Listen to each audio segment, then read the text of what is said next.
Companies saying that the V8 engines can fail without warning, raising the risk of a crash.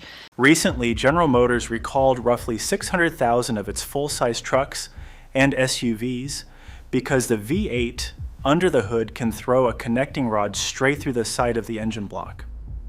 Around the same time, Toyota recalled nearly 270,000 trucks and Lexus SUVs because the engines were grinding themselves apart on metal shavings left inside at the factory.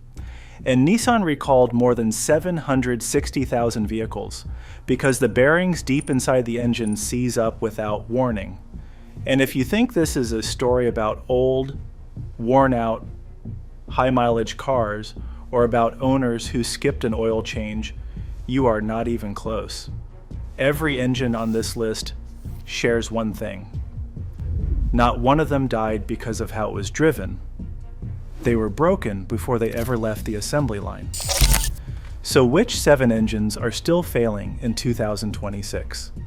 And why is the worst one of all sitting under the hood of America's best-selling truck? Subscribe, because I track every engine that grenades, every recall, and every lawsuit, and this list is only getting longer.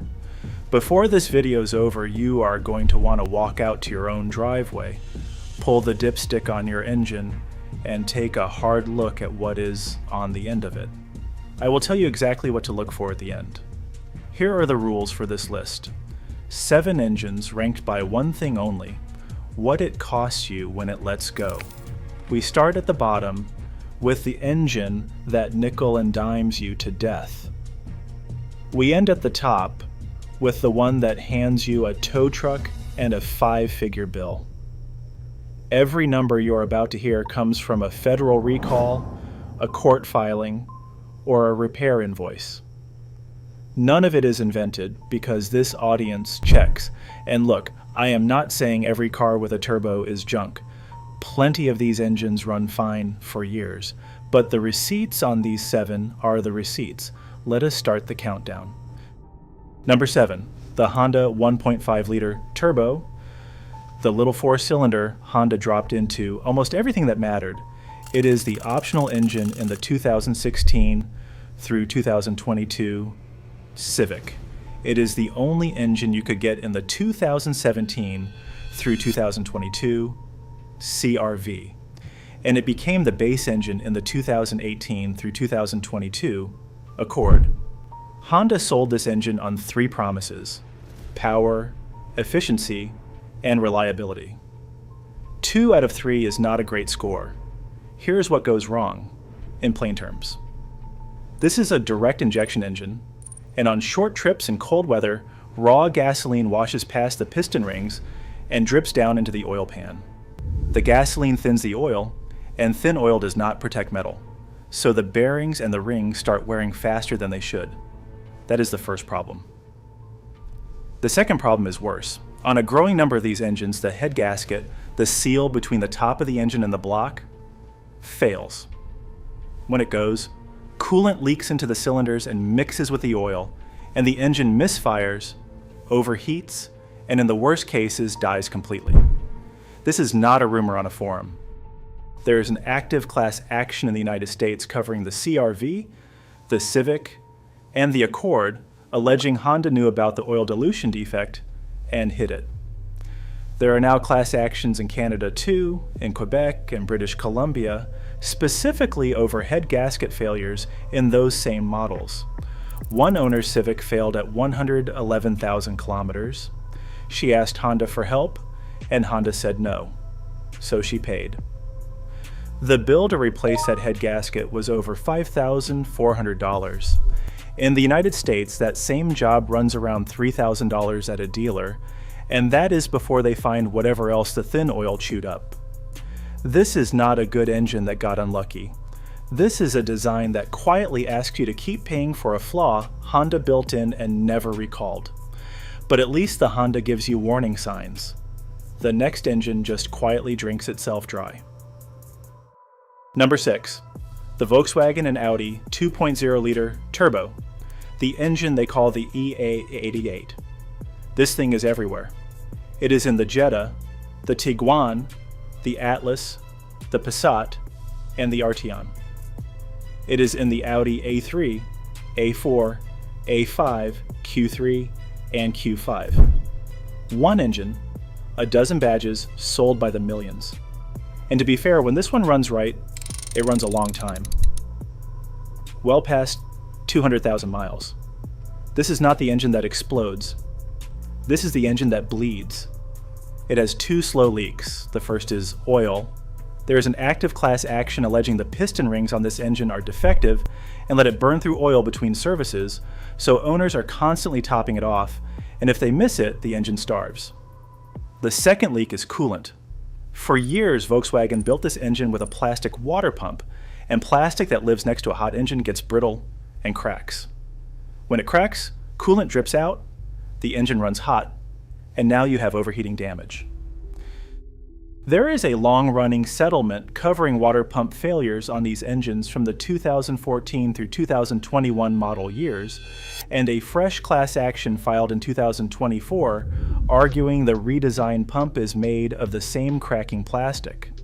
The fire risk is on the record.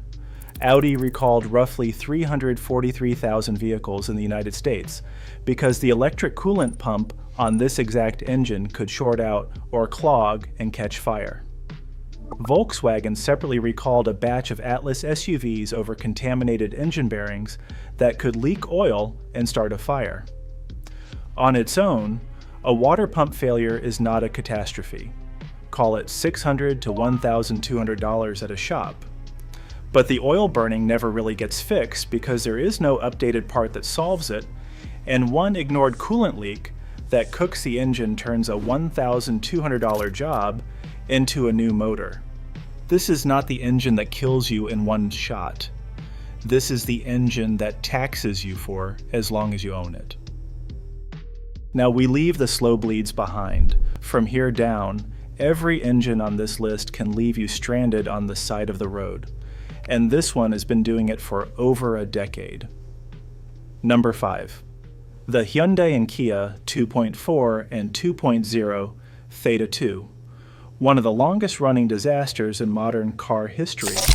It powered the Sonata, the Santa Fe, the Tucson, the Optima, the Sorento, the Sportage, and the Soul across more than 10 years of model years. The defect is almost the same one you will hear again before this list is over. When these engines were machined at the factory, metal debris got left behind inside the crankshaft, in the oil passages. Over time, that debris blocks oil from reaching the connecting rod bearings. Starved of oil, the bearings overheat and wear down, and you start to hear a knocking sound from deep in the engine. Keep driving, and the connecting rod can snap and punch a hole straight through the side of the block. When it does, hot oil sprays onto a hot engine, and that is how these cars caught fire. This is not speculation. It started with a recall of 470,000 Sonatas back in 2015, and it never really stopped. Hyundai and Kia eventually settled the engine lawsuits for $1.3 billion. As part of that settlement, they had to extend the engine warranty to 15 years or 150,000 miles, specifically for connecting rod bearing failure. Federal regulators hit them with a record civil penalty. More than 4 million vehicles were swept into the settlements. If your car is still inside that 15-year warranty window, the engine replacement is covered. If it is not, you are buying a new engine out of pocket, and on these models that is commonly $6,000 to $8,000. But the real cost is the one nobody prints on an invoice: the risk of a fire in your driveway. This is not a warning about a brand new Hyundai. This is a warning about the used lot. If you are looking at a cheap, older Sonata or Sportage with this engine, you are not buying a bargain. You are buying somebody else's lawsuit. And if you think a problem like that could never happen to a brand built on being bulletproof, the next name on this list is going to change your mind.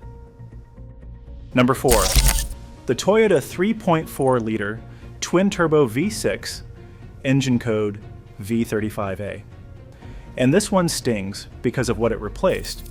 For the 2022 Tundra, Toyota pulled out the old 5.7-liter V8, an engine famous for running forever, and dropped in this turbocharged 6. You will also find it in the Lexus LX and the Lexus GX. Here's the problem, and it should sound familiar. When these engines were built, tiny metal shavings, what machinists call swarf, got left inside. That debris works its way to the number one main bearing, the bearing that carries the heaviest load in the entire engine. With a sliver of metal grinding against it, that bearing fails. And when it fails, the engine knocks, runs rough, refuses to start, or simply shuts off while you are driving. Toyota has now recalled this engine 3 separate times. The first recall, in May of 2024, covered about 102,000 trucks and SUVs. A second in November of 2025 added roughly 127,000 more. And a third recall landed in 2026. All told, close to 270,000 vehicles. Through October of 2025, Toyota had logged more than 2,600 warranty claims and 300 field reports of these engines failing. Quick thing, because this is exactly the kind of story this channel exists for. If you want to know which engine grenade's next, before you buy it, subscribe. I cover every one of these recalls the week it drops. Now back to the Toyota. For the trucks in that first recall, the fix was the big one, a full engine replacement. But here's the part that should bother you. Instead of replacing every affected engine, Toyota rolled out an inspection in 2026 using software to decide whether your engine is sick enough to swap, and a lot of owners are furious about it. Worse, Toyota is still building new Tundras with a version of this engine, admitting debris can still happen, and only promising the new bearing is tougher. This is not a 30-year-old design that aged badly. This is a brand new engine, in a truck that sells on reliability, eating itself alive on metal that should never have been inside it. Toyota at least caught it. The next company had to recall 750,000 vehicles for almost the same failure. Number 3, the Nissan VC-Turbo, the variable compression turbo engine, in both its 1.5-liter 3-cylinder and 2.0-liter 4-cylinder forms. It is in the Nissan Rogue, the Altima, and the Infiniti QX50 and QX55. Nissan sold this as cutting-edge engineering. The cutting edge turned out to be the problem. This engine runs on a complicated set of bearings and links that let it change its own compression on the fly, and on these engines those bearings were defective from the factory. As they wear, they shed metal into the oil. The metal circulates, scores everything it touches, and eventually the bearing seizes. When a bearing seizes, the engine locks up, and if that happens at speed, you lose power right there in traffic. The numbers on this one are staggering. It started in June of 2025, when Nissan recalled about 444,000 vehicles. Then, in February of 2026, it got far bigger. Nissan issued 2 more recalls covering another 642,000 Rogues. Added up, and more than 760,000 Nissan and Infiniti vehicles have been called back over this engine. Nissan has fielded more than 1,000 warranty claims, and at least 4 of these vehicles have reportedly caught fire. If debris is found in your engine, Nissan replaces the whole thing, and the company itself says that job takes up to 15 hours. Outside of a recall, replacing the engine in a Rogue runs around $8,000 once you add the engine and the labor together. For a compact sport utility vehicle that might be worth $20,000 on a good day, that is a check most people will never write. This is not innovation that hit a small snag. This is a company that bet on a clever engine, could not build it right, and recalled 750,000 vehicles to prove it. And yet, as bad as that is, at least those are last year's models. The next engine is failing in cars that are brand new, and you cannot even get them fixed yet. Number 2, the Ford 2.3-liter EcoBoost 4-cylinder. This is the turbo engine in the new Bronco, the Ranger, the Explorer, and a version of it lives in the Mustang. 300 horsepower in some of them. And in the 2025 and 2026 model years, some of these engines came off the line already broken. The defect is almost hard to believe because it is so basic. Inside every engine, a small ring called a circlip, a snap ring, holds the piston pin in place. That pin connects the piston to the connecting rod. It is one of the most fundamental parts of an engine, and on a batch of these, the machine that installs the circlip was misaligned, so the ring was simply missing. With nothing holding it, the pin can walk sideways and gouge the cylinder wall. On other engines in this family, a different part, the camshaft roller finger follower, was installed wrong and can pop loose. Either way, the result is the same: knocking, a sudden loss of power, and an engine that has to come apart. Ford issued a recall in early 2026 for 2026 Mustang and Explorer models over the missing piston circlips. Then, just weeks ago, Ford recalled another 1,536 Broncos, Explorers, and Rangers over that camshaft part, all of them 2025 and 2026 vehicles. And here is the part that makes this number 2. The fix is not a gasket or a sensor. Ford's remedy is to replace the entire engine-long block, the whole bottom end of the motor, on a vehicle you bought brand new. And the fix is not even ready. Ford has said a remedy will not be available for months, into late 2026. So owners are sitting in their driveways with a brand new truck, a known engine defect, and no part to fix it. This is not an old engine wearing out. This is a brand new engine that was assembled wrong, and the only cure is to tear out the motor and start over. Which brings us to number 1. Everything you just heard, the metal in the oil, the seize bearing, the engine pulled and replaced. Now put all of it under the hood of the best-selling truck in America. Number 1. The General Motors 6.2-liter V8, engine code L87. This is the big V8 in the Chevrolet Silverado and the GMC Sierra, the 2 best-selling full-size trucks in the country, and it is also in the Tahoe, the Suburban, the Yukon, and the Cadillac Escalade. This engine sits in the single most important vehicle segment in America, and it can fail in the most violent way on this entire list. The problem is in the bottom end, in the connecting rods and the crankshaft. According to General Motors, in its own words, this came down to supplier manufacturing and quality issues. Translated out of corporate speak, a supplier sent them crankshafts that were not finished to spec, and they bolted them into your truck anyway. Those out-of-spec parts wear the rod bearings down, and when a rod bearing lets go in an engine this size, the connecting rod can snap and throw itself straight through the side of the block, often with no warning at all. The truck just loses power, sometimes on the highway. In 2025, GM recalled roughly 597,000 of these trucks and SUVs in the United States, and over 700,000 worldwide. GM's own filings estimated that around 3% of them, close to 18,000 engines, would need to be completely replaced, and class action lawsuits are stacking up. And here's the part that should stop you cold. GM's first fix for many of these trucks was not a new engine. It was an inspection and a switch to thicker oil.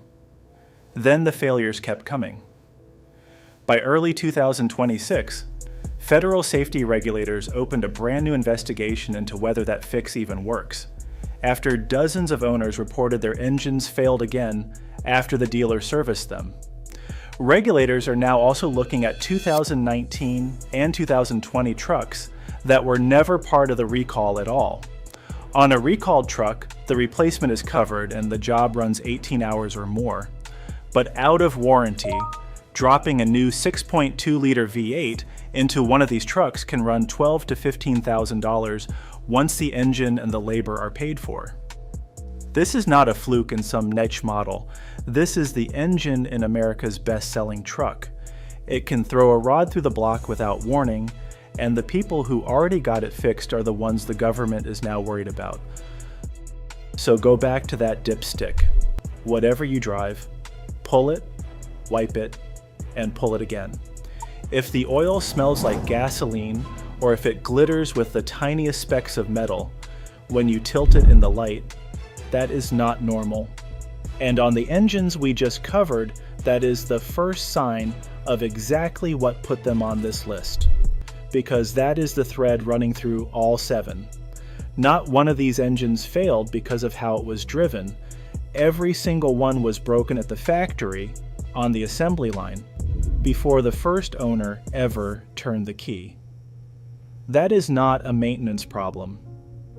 That is a manufacturing problem, and you are the one left holding the bill. So before you sign for any of these, new or used, check the engine code, check the recall, and smell the oil. Toyota's 3rd recall just landed. Ford's fix is not coming until late this year, and the government is still digging into that GM V8. I will be here with the numbers on every one of them.